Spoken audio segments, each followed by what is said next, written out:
Right now, somewhere in America, a 92-year-old man is lacing up his shoes before a show, and the crowd has no idea what is about to hit them. The music world moved on. The tributes were written. The obituaries were drafted in somebody's head. But these 10 legends never got the memo, because they never left. Welcome to Rhythm and Legacy. These are the 10 R&B icons over 80 still alive in 2026. And the stories behind their greatest songs will stop you cold. Number 3 will make you question everything you thought you knew about soul music. Number 10. Millie Jackson, Hurts So Good, 1973. Number 9. Irma Thomas, Wish Someone Would Care, 1964. Sitting home alone. They call her the Soul Queen of New Orleans, and that title was not handed to her by a publicist or a record label. It was officially bestowed by the city itself, by officials who understood what she meant to that place and to that sound. Born Irma Lee in Ponchatoula, Louisiana, in 1941, she was pregnant at 14, a mother of 4, and twice divorced before she was 20 years old. And she was waiting tables at a New Orleans club when her boss caught her singing instead of serving and fired her on the spot. She chose the microphone, and that one decision changed everything. Don't you think someone should care? She connected with producer Alan Toussaint at Minute Records in the early 1960s and recorded Ruler of My Heart, the original version of what Otis Redding would later re-record as Pain in My Heart and take to international fame. Then came Wish Someone Would Care in 1964, the only song she ever wrote entirely by herself, born from the lowest point of her life while her second marriage was collapsing and everything she had built felt like it was slipping away. That song climbed to number 17 on the pop charts. The Rolling Stones covered Time Is On My Side, a song Irma Thomas recorded first, and the royalties never found their way back to her. When Hurricane Katrina destroyed her New Orleans nightclub in 2005, she rebuilt it.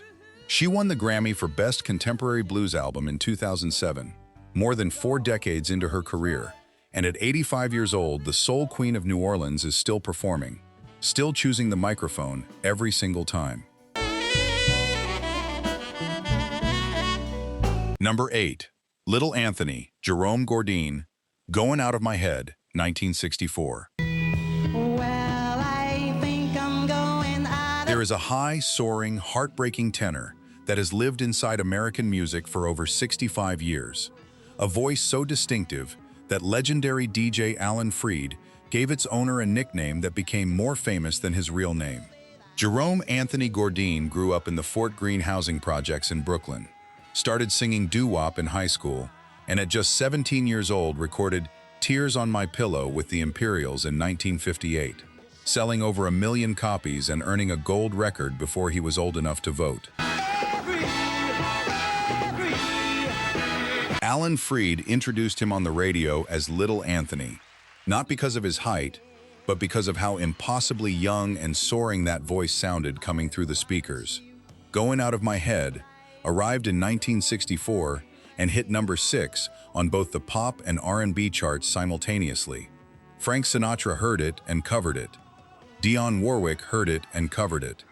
Because that song captured the feeling of longing so deep, it unravels a person completely. And Little Anthony sang every syllable like he had lived the whole story personally.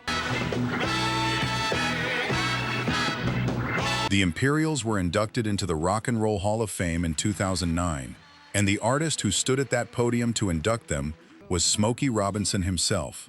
At 85 years old, Jerome Gourdine is still recording in Orlando, still performing, and still telling interviewers that right now is the best time of his entire life, because he finally knows who he is beyond the name on the marquee.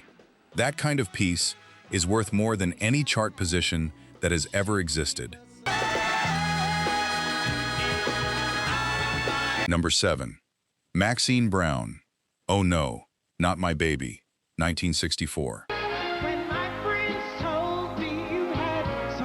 She was the voice behind one of the most emotionally precise records in the entire soul catalog, Oh No, Not My Baby, a Jerry Goffin and Carole King composition so perfectly delivered that Rod Stewart recorded it, Manfred Mann recorded it, and neither version came close to touching the original.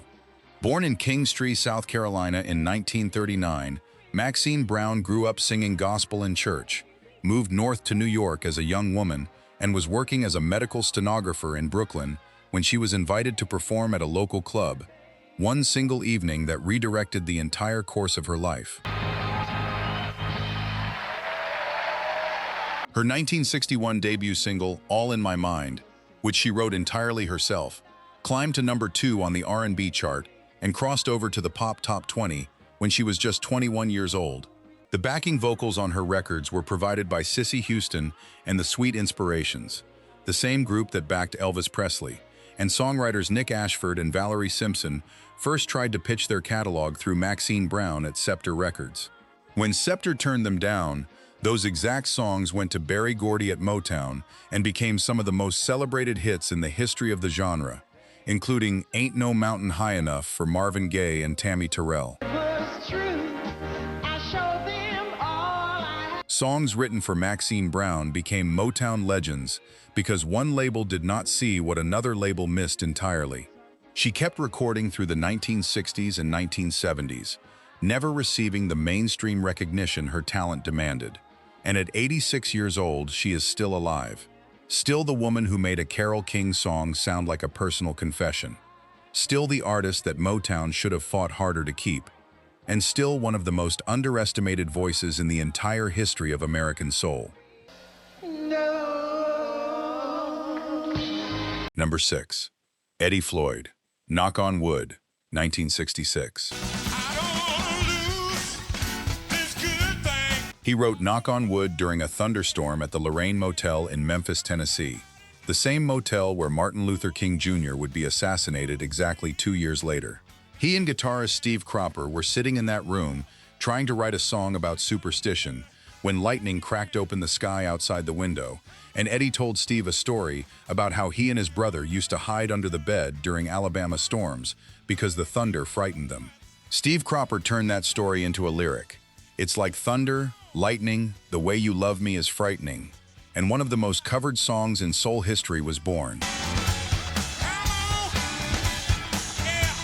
Born in Montgomery, Alabama in 1937, Eddie Floyd co-founded the Falcons as a teenager, a group that later featured a young Wilson Pickett as lead singer, before moving to Memphis and becoming a cornerstone of the Stax Records creative machine, writing hits for Wilson Pickett, Carla Thomas, and Sam and Dave while developing his own voice. The song was originally written for Otis Redding, but when Stax label head Jim Stewart hesitated, Eddie Floyd recorded it himself, and it went to number 1 on the R&B chart and earned gold certification. Over 100 artists have since covered it, including David Bowie, Otis Redding, and Ami Stewart, whose disco version hit number 1 on the pop chart in 1979. When Stax went bankrupt in 1975, Eddie Floyd watched an entire black-owned musical empire collapse and kept performing anyway, playing at President Bush's inaugural ball in 1989, appearing in Blues Brothers 2000, and continuing to tour and record well into his 80s. At 88 years old, the man who wrote one of the most covered songs in the history of American soul music during a thunderstorm at the Lorraine Motel is still standing. And that song is still playing somewhere in the world right now. Number 5. Al Green, Let's Stay Together, 1972. In 1972, Al Green released Let's Stay Together, and it hit number 1 on both the pop and R&B charts at the same time. 54 years later, that record is still playing somewhere in the world right now. At a wedding, on a late-night station, in the background of a film you have not seen yet, because some songs do not age. They were never really about time. They were about something much older and deeper than that. Born in Forest City, Arkansas, the 6th of 10 children in a sharecropping family, Al Green was singing gospel with his brothers before he could read sheet music, and his father expelled him from the family home at 13 years old, for listening to Jackie Wilson records. In 1968, while performing in Midland, Texas, he opened for producer Willie Mitchell, who signed him to High Records in Memphis. And what followed was one of the most extraordinary creative runs in the history of American popular music. Tired of Being Alone, I'm Still in Love with You, Love and Happiness, and Take Me to the River, back to back, recorded with one of the tightest bands ever assembled at Royal Studios in Memphis. On October 18, 1974, a woman entered his home and burned him with boiling grits before taking her own life. And during the long recovery from his injuries, Al Green had a spiritual transformation that led him to become an ordained pastor, purchase the Full Gospel Tabernacle Church in Memphis, and step away from secular music for years. He was inducted into the Rock and Roll Hall of Fame in 1995, received the Kennedy Center honor in 2014, and at 80 years old, Al Green is still alive, still pastoring in Memphis, and still the owner of the most quietly devastating falsetto in the history of the American soul. Number 4. Johnny Mathis, Chances Are, 1957. His greatest hits album spent 490 consecutive weeks on the Billboard Albums chart. Not 9.5 weeks, but 9.5 years without ever leaving. And that number alone tells you something that no award or accolade can fully capture about what this man's voice meant to the people who needed it. Born in Gilmer, Texas in 1935, the fourth of 7 children, his father once bought an old upright piano for $25 that would not fit through the front door of their small San Francisco apartment. So he disassembled it on the sidewalk, carried every piece inside, and put it back together in the living room, because that is what music meant in that household. Mathis trained with a classical vocal teacher for 6 full years, starting at age 13, enrolled at San Francisco State on an athletic scholarship as a gifted high jumper, and was invited to try out for the 1956 United States Olympic team. He came within 2 inches of the Olympic high jump record at the time. He chose music instead. Columbia Records sent a now legendary telegram after hearing him perform at a San Francisco nightclub. Have found phenomenal 19-year-old boy who could go all the way. Send blank contracts. Chances Are hit number 1 in 1957. 3 of his recordings have been inducted into the Grammy Hall of Fame, and in 2024, the Library of Congress officially added Chances Are to the National Recording Registry as a culturally and historically significant American artifact. In May of 2025, at 90 years old, Johnny Mathis played his final concert in New Jersey and retired from live performance, closing out nearly 70 uninterrupted years on the road. He is alive, he is at home, and the voice on those records is not fading into the past. It is still landing on people for the very first time every single day, still making someone fall in love, still helping someone remember a person they thought they had forgotten. 70 years of performing, and the music is still doing the work. That is not retirement. That is a legacy running on its own power. Real talk. Somebody in your life played these records in the kitchen, in the car, on a Sunday morning, and those sounds became part of who you are. That is why you are still here. The top 3 on this list carry stories heavier than anything we have covered so far, and number 1 is going to stop you completely. If rhythm and legacy means something to you, hit subscribe right now. Let's finish this together. Number 3. Garnet Mims, Cry Baby, 1963. When you say the name Garnet Mims to most music fans, even people who love soul deeply and seriously, they pause, they think, and then something in their face slowly shifts, because somewhere in the back of their memory, they already know that voice. They have always known it, they just never knew who it belonged to. Born Garnet Mims in Ashland, West Virginia on November 16, 1933, he grew up singing in gospel groups in Philadelphia, the Evening Stars, the Harmonizing Four, building a vocal technique through years of sacred music that no amount of studio training alone can manufacture. He shared an early group called the Gainers with a young Howard Tate, another future soul legend who would later record the same depths of gospel-drenched heartbreak. How he told In 1963, he connected with songwriter and producer Burt Burns in New York and released Cry Baby on United Artists Records, with backing vocals provided by the Gospelaires, featuring a young Dionne Warwick and her sister Dee Dee. The record went to #1 on the R&B chart, #4 on the Billboard Hot 100, sold over 1 million copies, and was certified gold. Janis Joplin heard that performance and covered it on Pearl, the album released after her death in 1971, because that is what a vocal performance does when it reaches beyond genre and decade and speaks directly to another artist's soul. You just don't know why. And here is the detail that almost nobody knows. Led Zeppelin performed his song As Long As I Have You as their extended live improvisation showcase on their 1968 and 1969 concert tours, the centerpiece of their early live set, before Whole Lotta Love eventually replaced it. A song by Garnet Mims was Led Zeppelin's closing showstopper in the years before they became the biggest band on earth. He later walked away from the music business, founded a prison ministry, and gave his life to a different kind of calling. At 92 years old, Garnet Mims is still alive, and now, at least for everyone watching this, no longer forgotten. Number 2. Dee Dee Sharp, Mashed Potato Time, 1962. She is the youngest artist on this entire list, and the fact that she is here at all, at just 80 years old, tells you something about how early she started and how much she accomplished before most people her age had figured out what they wanted to do with their lives. Born Dione LaRue in Philadelphia on September 9, 1945, Dee Dee Sharp was working as a session singer at Cameo Parkway Records as a teenager, learning the inside of a professional recording studio while most kids her age were still navigating high school hallways.